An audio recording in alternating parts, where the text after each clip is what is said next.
This is a Murakami Minute, presented by the Drunken Pen Writing Podcast. We are back with the Murakami Minute Manga Stories Volume 1, Part 3. That's a big title. It's going to be, if we continue this, it's going to be pretty difficult because it's going to be Volume 2, Part 1, 3. It's going to get all Star Wars-y. At least I didn't add the title of the short story we're covering, which is probably the only thing I should put in there, honestly. But we are going to be discussing Birthday Girl by one Haruki Murakami. We are going to discuss the prose version that I read in Harper's. I think that's the one we read. Yeah. And the obvious manga Volume 1 stories, which is, as we discussed in the other episodes, not really a manga, but it does have Japanese onomatopoeia that I like to read. So Birthday Girl is a short story written by a Japanese writer named Haruki Murakami. What? Wow. No way. Couldn't believe it when I first heard this. It was first published in 2002. After reading Timothy's Birthday by William Trevor and The More by Russell Banks, Murakami felt haunted and decided to collect more birthday-themed stories for an anthology. Murakami was putting together Birthday Stories, 2002 in Japanese, 2004 in English, his anthology of short stories on the theme of birthdays, and wrote Birthday Girl especially for it. Now, I do not remember hearing about that collection. I've never come across that in the wild. So if it exists, I don't think it's that good. Like, how many birthday-themed stories can you come up with? Well, I don't know. And if this is the most popular one and the most famous one from that, I don't think that says a lot about that collection. No offense, but this isn't the best story I've read. So basically, it starts with, do you remember the girl's name? No. I didn't look up the... Well, even if I could, I wouldn't probably be able to say it. I guess I could read... I don't want to read the plot. That gives it up. Here's a summary. It's a frame story. The story has been framed. That's... No...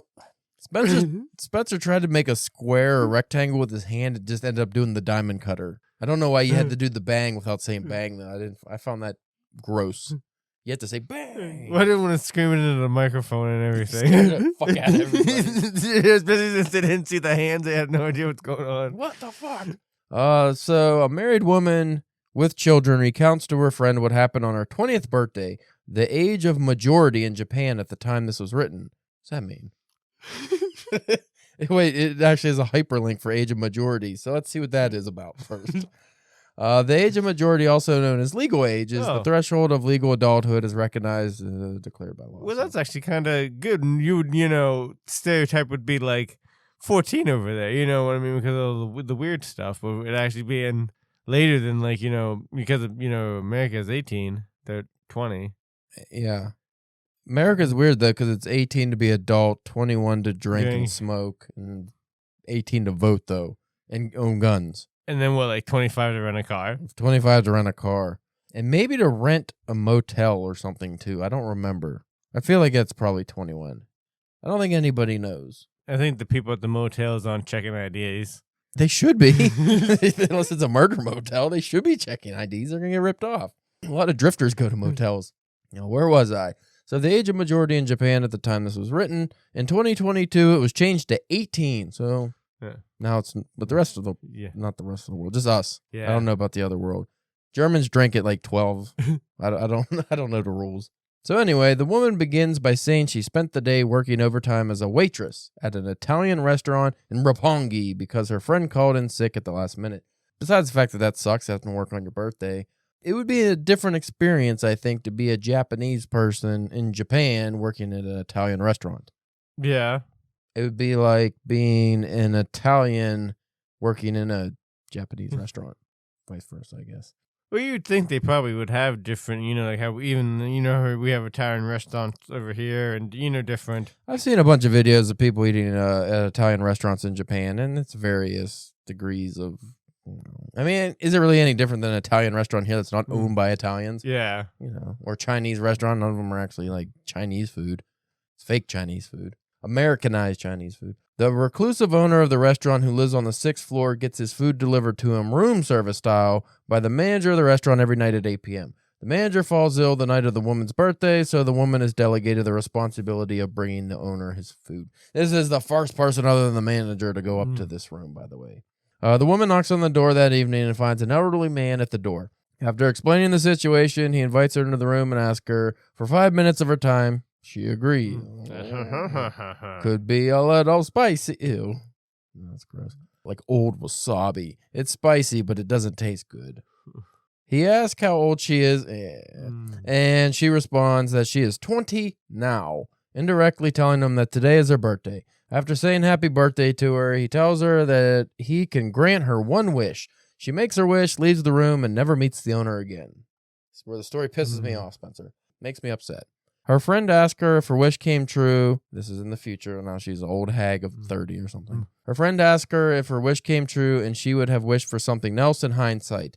She says that time will determine if her wish came true, and semi-deflects the second question by asking the friend what she would wish for if she was in the woman's position. The friend is unsure, and the woman says that is because you've already made your wish. And that's how it ends. So this story is a sepia-toned story. It's a lot of beiges and orangey redishes, and it is crudely drawn. This some of the artwork reminds me of Ren and Stimpy. A little bit, yeah. The faces. Though I like the old man. I did like the old man. He looked how he should, very short and weird looking. Another the female hideous. Another hideous caricature of a person. A lot of these Japanese don't look Japanese in this collection, so I don't think this Pierre guy ever met a Japanese person. Let me see. Where do I want to go here? I don't think it was any onomatopoeia in this one, really, was there? Nah, just some kachins, boon boon, toku toku, kachin. You know, just a lot of normal ones. Ton. Then the rain. Patsu, patsu, patsu, patsu. I like the rain. It's always patsu. Or a guy wagging his finger. Kadu, kadu, kadu, kadu, kadu. See, I think Mike's going to be upset with us because I'm pretty sure he said he really liked this story. Oh, yeah? Maybe he took something away we didn't. I'm just flipping through to see if anything actually jogs my imagination here. I'm on the last story. That's the problem.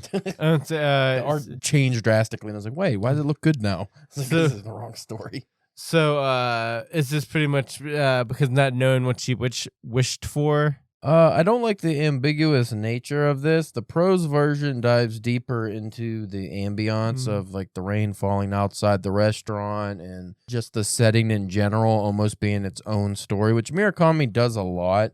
It's like an undertone that goes into a lot of his stories that most people probably don't even realize because the writing is almost Hemingway-esque at times. Like it's, simple. But then when you actually look into it, the setting itself usually tells a story.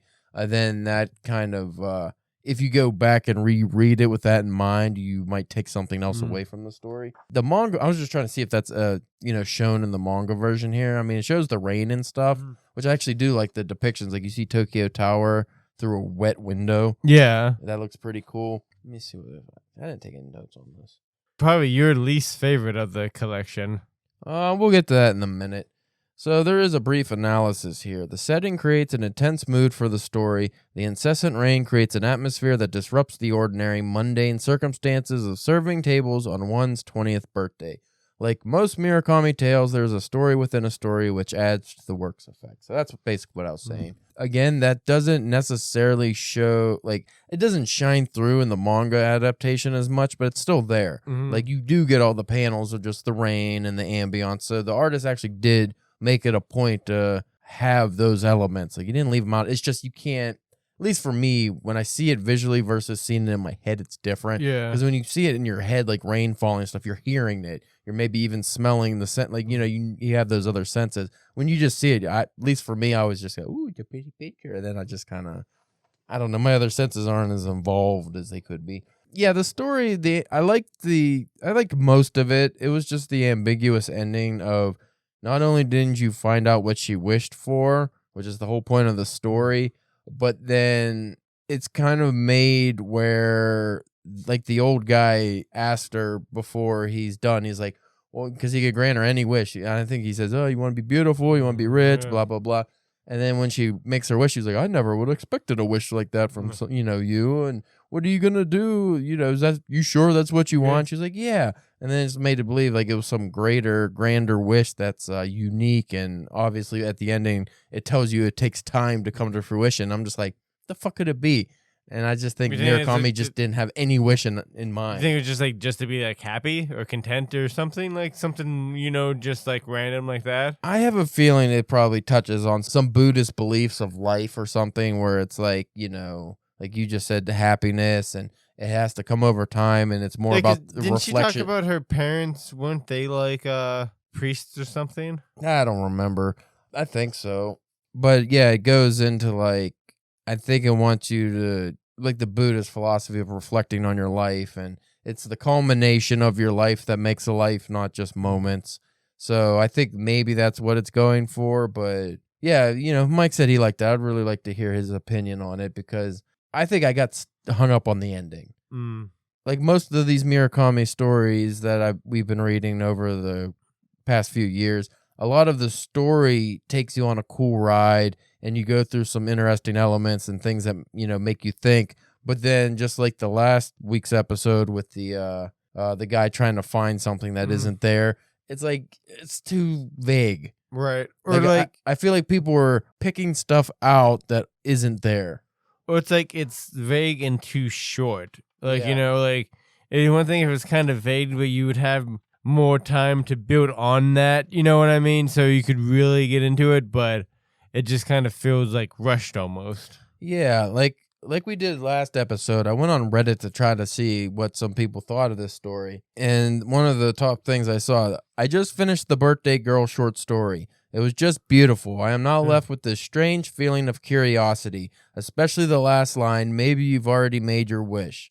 I didn't find any good analysis of the story online, so I am asking you to help me understand it. What did that line mean? I know we would never know what she wished for, and also it is better left that way. But what sort of wish do you think it was? Please tell me I'm not able to sleep. If other people got to tell you, it's not there. Yeah. Because how are they going to find, unless you're an absolute dullard, how are you not able to, in such a simple story, spot what's trying to be communicated? I don't think it exists. I think it's open-ended like most of Murakami short stories. And even to a degree, his novels do that, but he usually wraps those up.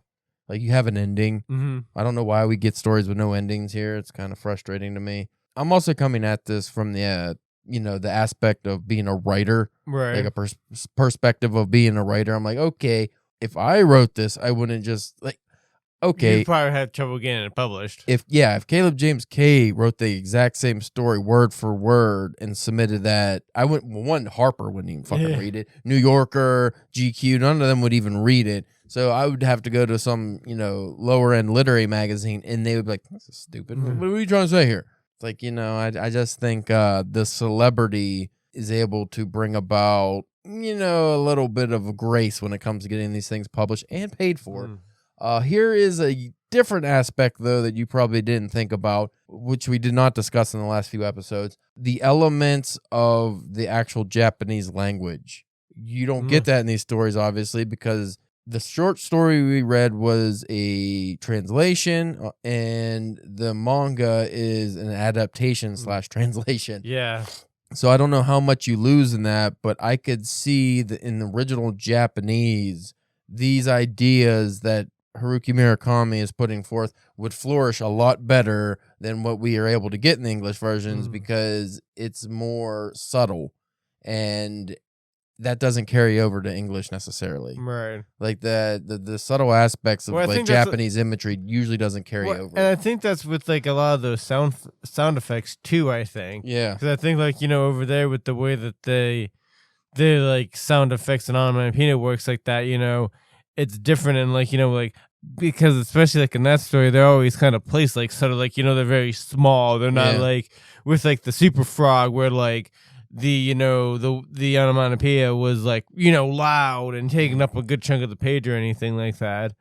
But yeah, I think like that kind of plays into that too a little bit with like the translation. Yeah. Now, if you notice, and I don't know if this is a testament to the story's actual length, but when you read the manga version, the art is a lot more detailed than it was in the last story. Yeah, I think that might be the most detailed story because the last one, it's more stylized, but... Yeah, I think this one was purposefully done like this, and there's a lot of over animations, and like I said, Ren and Stimpy came to mind.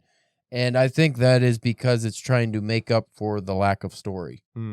Like you're okay, this guy has stomach pains. In the story, yeah, you think he has appendicitis or whatever, and it's very brief. And here he's fucking he looks like Wilbur Cobb, like his fucking head's all animated, and like just the simple act of serving food. Like, look, there's a whole page of just food. Yeah. That's not even really mentioned in the book. I mean, the dishes are, but it's not like, oh, here's each panel is a dish. And like, let's fucking look at the tray for how many panels. Like, it's very detailed with that because, again, there's not much story there. So rating wise, I give this story and the manga version a 3. Yeah. Yeah, that seems about fair. I would almost give it a 2.5, but I did like the story. I didn't have a problem. Like when I read it, I was like, okay, it's a good story.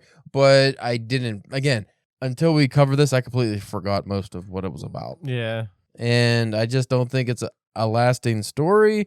It doesn't have the weirdness of the first story, the Super Frog Saves Tokyo.